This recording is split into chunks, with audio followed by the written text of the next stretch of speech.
नाम का ऐसा अभ्यास कि नाम रुके ना। एक संत के एक शिष्य थे, तो शौच में भी नाम जप कर रहे थे, कृष्ण कृष्ण कृष्ण कृष्ण। किसी ने देखा, जाके उनके गुरुजी से कहा, महाराज ये तो बहुत ही भ्रष्ट है। क्यों? बोले तो शौच में भी नाम जप करता है। ओ बड़ाई ना करके उसकी बुलवाया, शौच में नाम जप करते हो? गुरुजी ने कह दिया।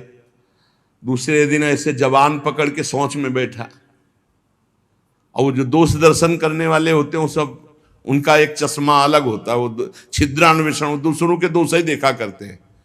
दूसरे दिन वो गए, बोले महाराज आज तो मुंह में हाथ डाले बैठा, ऐसे ऐसे बैठा था। तो बुलाया और कहा, भाई वैष्णव होकर तुम अवैष्णव काम करते हो, शौच के समय ऐसा नहीं, मुख में हाथ क्यों डाले थे? तो रोने लगे, बोले गुरुजी आपकी आज्ञा भी नहीं टाल सकते, और मुझसे नाम के बिना रहा नहीं जाता, इसलिए मैंने जवान पकड़ा कि जवान से नाम ना निकले, पर उस समय भी हृदय से चल रहा था, हृदय से लगा लिया और कहा, बेटा तुम्हारा जीवन धन्य हो गया।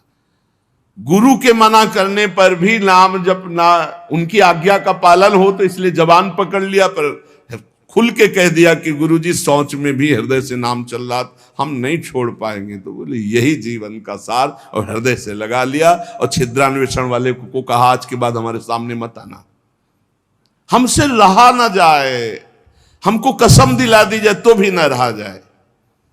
एक संत के पास एक गए, बोले 18 साल से आपने कहा था राम राम जप को, तो हमने जप किया, लेकिन हमको कोई दिव्यता तो समझ में आई नहीं। तो उनका, अच्छा हमें गुरु मानते हो? बोले हाँ गुरु मानते हैं, आपको पक्का मानते हैं।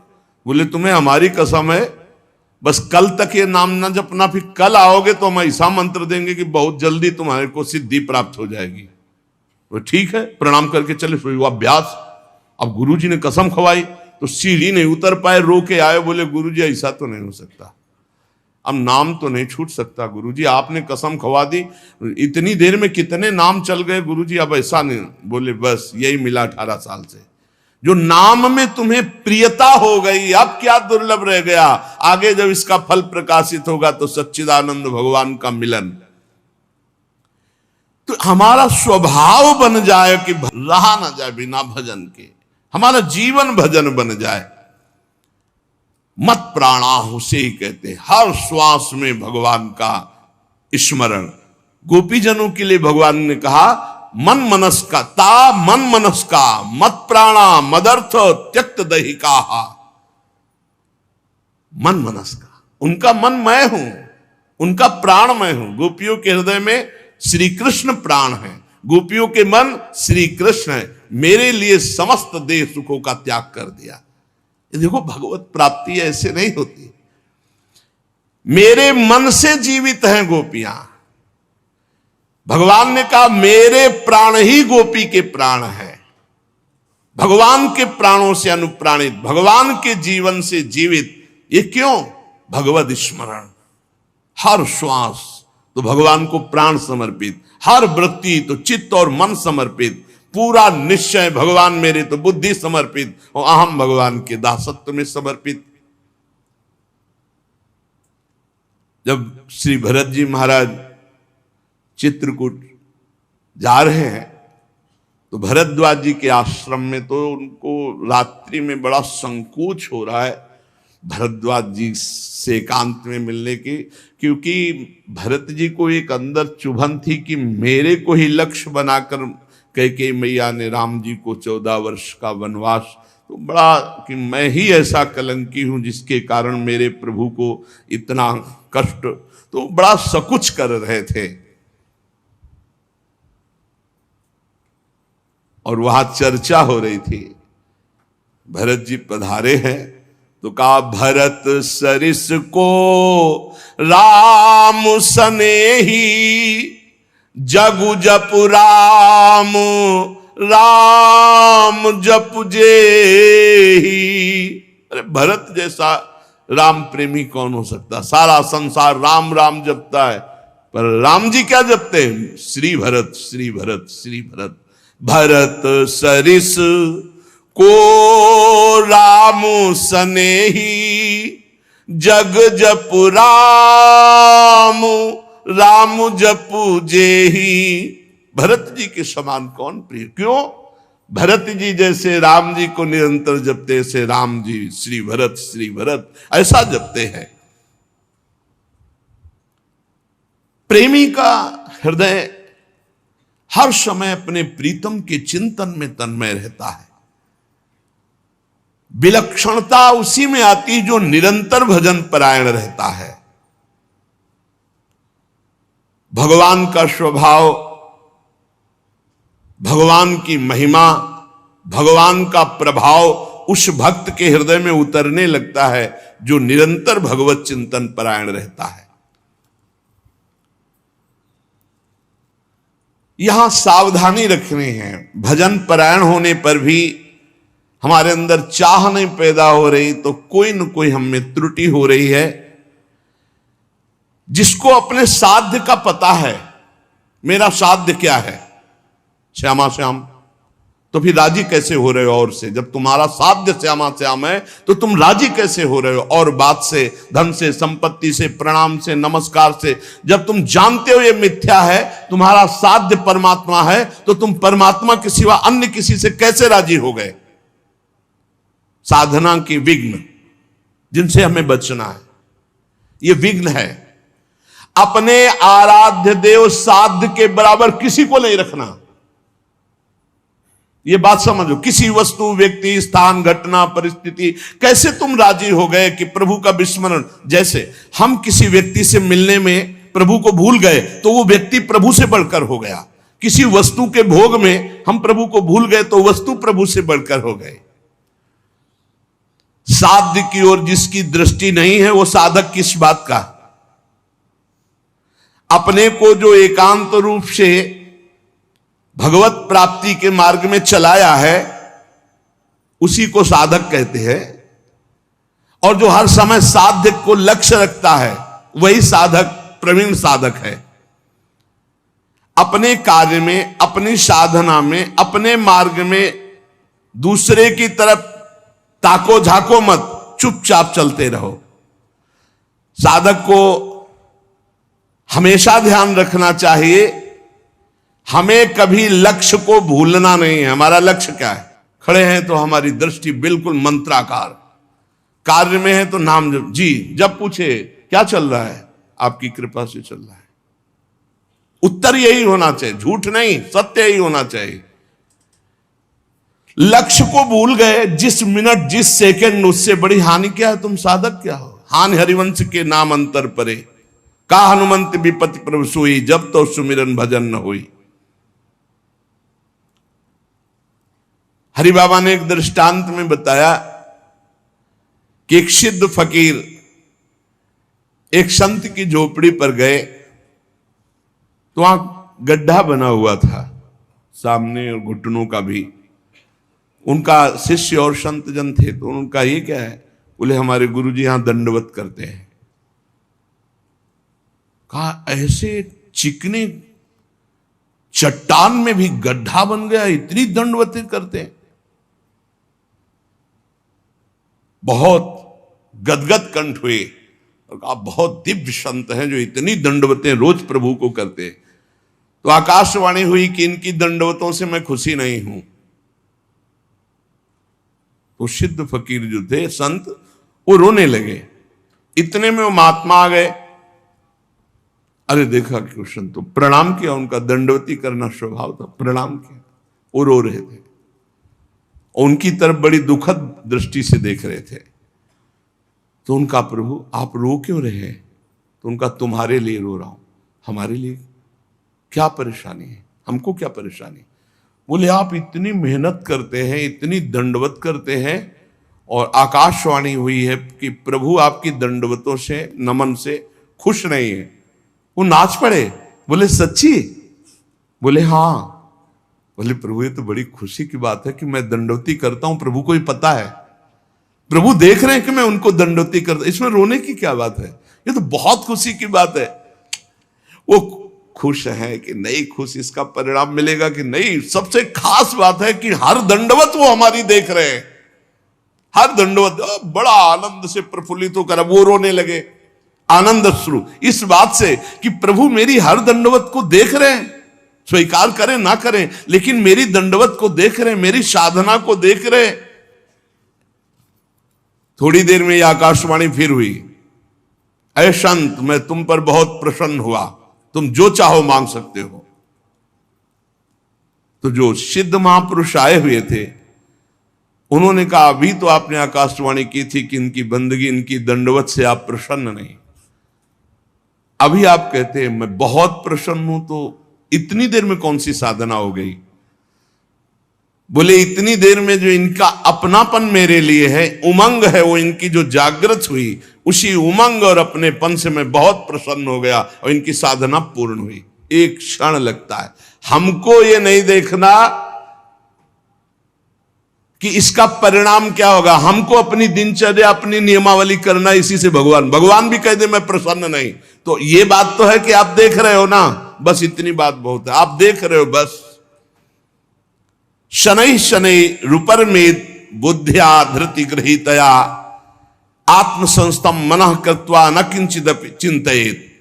धीरे धीरे ऐसा अभ्यास बनाओ, सब जगह से मन को बार बार हटाकर नाम में लगाओ और कुछ चिंतन ही न हो, अपने प्रभु का भजन। दूसरी किसी वस्तु व्यक्ति चीज का चिंतन ना होने पावे, जहां जहां मन जाए वहां वहां से हटा करके अपने लक्ष्य में, अपने प्रभु में। साधक धैर्यवान होना चाहिए, विश्वासी होना चाहिए, विचलित नहीं हो जाना चाहिए कि अरे बहुत प्रयास किया मन नहीं लगा। नहीं, हम प्रयास करते रहेंगे। जब हम रात्रि में टहलते हैं तो एक राधा राधा राधा राधा राधा राधा राधा राधा राधा राधा राधा राधा ये ऐसे आवाज आती है, वो कोई साधक करते हैं, बहुत अच्छा लगता है कि मानो 1:45 बजे नींद आ जाए, खड़े हुए बालकनी में नाम राधा राधा राधा राधा राधा राधा राधा राधा।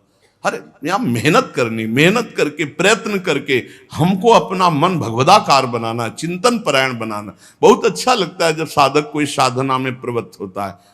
थोड़ा जाग, अपने स्वरूप पे जाग, इन सबको झटका मार। बहुत जोर का तुम्हारे पास करंट पावर है भगवान का, तुम में जो शक्ति है उसको जागृत करो। बहुत शक्तिवान हो तुम, साधारण नहीं हो, भगवान के जन हो। जब तक हमारी भजन में रुचि, भजन में प्रवीणता, हम भगवान को अपना जीवन दे दें, ये जीवन केवल भगवान की प्राप्ति के लिए है, तो भगवान हमको वैसे संग करवा देंगे, वैसे ही भजन मिला। एक चीज तो समझ लो, साधक वही जो जिद्दी स्वभाव का, ये बात समझ लो, साधक वही जो जिद्दी, भजन में जिद करके लगना पड़ता है। जैसे भजन में पूर्व में था कि बैठे थोड़ी देर भजन हुआ, फिर नींद आने, खड़े हो गए और टहल रहे हैं, बाहर निकल करके टहल। हमें नींद में समय बर्बाद नहीं करना। एक नियत समय तुम्हें दे दिया देह को सोने का, 5 घंटे 4 घंटे 3 घंटे, जितना अभ्यास में ले पाए। इसके बाद अब नहीं कि तुम झटका मारो। हर प्रयास किए, ठंडा पानी बिल्कुल ठंडा रख लिया है, सर्दी में कंबल ओढ़ा नहीं, पूरा अब ठंडी में कांप, अब नींद आवे, लड़ा जाता है। बहुत आनंद का विषय है जिस मार्ग में आप चल रहे हैं। अपने आप को भगवान के चरणों में समर्पित करके निरंतर भजन का अभ्यास, तो तेषाम हम समुद्धरता मृत्यु संसार सागरात भवामि न चिरात पार्थ मय्यावेशित चेतसाम। इस शब्द पर ध्यान करो, मय्यावेशित चेतसम, मेरे में आवेश चित्त वाला। भजन का आवेश हर समय बना हुआ है, भजन का आवेश और कोई चाह नहीं। एक रविया जी बड़ी संत हुई है, उन्होंने कहा कि अगर मैं स्वर्ग चाहूं तो मुझे जरूर नरक भेज देना प्रभु, अगर नरक से बचना चाहूं तो और भयानक कष्ट देना प्रभु, पर यदि आपको चाहूं तो छुपना मत। अगर आपसे और कुछ चाहूं, सुख चाहूं तो दुख दे देना, स्वर्ग चाहूं तो नरक दे देना, अगर हमारी नरक ना जाने की इच्छा हो तो और भयानक कष्ट दे देना, लेकिन यदि मैं भजन चाहूं और आपको चाहूं तो इसमें धोखा मत कर देना। मैं आपको चाहती हूं, आप हमारे हृदय की बात जानने वाले हो। साधक जब इस मार्ग में चलता है तो उसको प्रलोभन और भय, ये दो चीजें माया भेजती है, ध्यान रखना। साधक इस मार्ग में जब चलता है तो प्रलोभन और भय, कोई भी हो, पार्वती जी तपस्या कर रहे हैं भगवान शंकर के लिए, भगवान शंकर से प्रेरित होकर सप्त ऋषि आए। अब महादेवी ध्यानस्थ थी, जब ध्यान खुला तब प्रणाम किया और कहा, देवी आप तपस्या में संलग्न है, बहुत कठोर तप कर रहे, बहुत कठोर तप, सूखे पत्ता एक ऐसे बिल्व पत्र पा लिया, बस अपर्णा नाम पड़ा माता जी का, बहुत कठोर तप, किसके लिए कर रहे हैं? तो उनका भगवान शंकर को पति बनाने के। हंस पड़े सब। हंस पड़ना होता है मानो उपहास करना किसी बात, भगवान शंकर को पति। अरे बरगद के पेड़ के नीचे रहते हैं महाराज, चिता की भस्म लगाते हैं, बागंबर धारण करते हैं, कोई इतनी बड़ी तपस्या। देखो, हम वैकुंठनाथ भगवान श्री हरि से आपका ब्याह करा देंगे। पार्वती, कोटि जन्म लग रगर हमारी, बरौ शंभुनता राव। साधक प्रलोभन नहीं, प्रलोभन नहीं। प्रलोभन क्या हुआ? वैकुंठनाथ। प्रलोभन नहीं, भय, भय दिखाया जाता है। जब ध्रुव जी महाराज चले तो नारद जी आ गए, भय दिखा, अरे महामुख मुख। प्रहलाद जी, नारद जी, बड़े बड़े महाभागवत, इनके जीवन में देखो प्रलोभन भय किस किस कोटि के आए, लेकिन अपनी निष्ठा छोड़ी। दुलार करता हुआ हिरण्यकश्यप कहते, छोड़ दो इस हरि की बात और जो तू चाहे प्राप्त कर ले। और भय तो कितना भयानक दिया। साधक जब इस मार्ग में भजन की जिद पकड़ लेता है, तब उसके हृदय में पूर्व में जो भोग इच्छा रही है, बहुत ध्यान से सुनना, वो फ्री भोगने को एकांत में मिलने का संयोग माया बना देगी। प्रलोभन, पूर्व में कोई भी भोग इच्छा रही है, सबसे पहले भजन की तन्मयता में वो भेजी जाएगी। भोगो इसे, फ्री, कोई विघ्न नहीं। आपको लगा हाँ ये तो मैं चाह ही रहा था, मारे जाओगे। आपका भजन लुट जाएगा, वो वृत्ति लुट जाएगी। भोगेश्वर प्रसक्ता नाम तया प्रहृति चेतसाम व्यवसायत्मिका बुद्धि समाधो न विधीयते। आपका थोड़ा सा अच्छा भजन होने लगेगा तो आपके पास भेजे जाने लगेंगे लोग।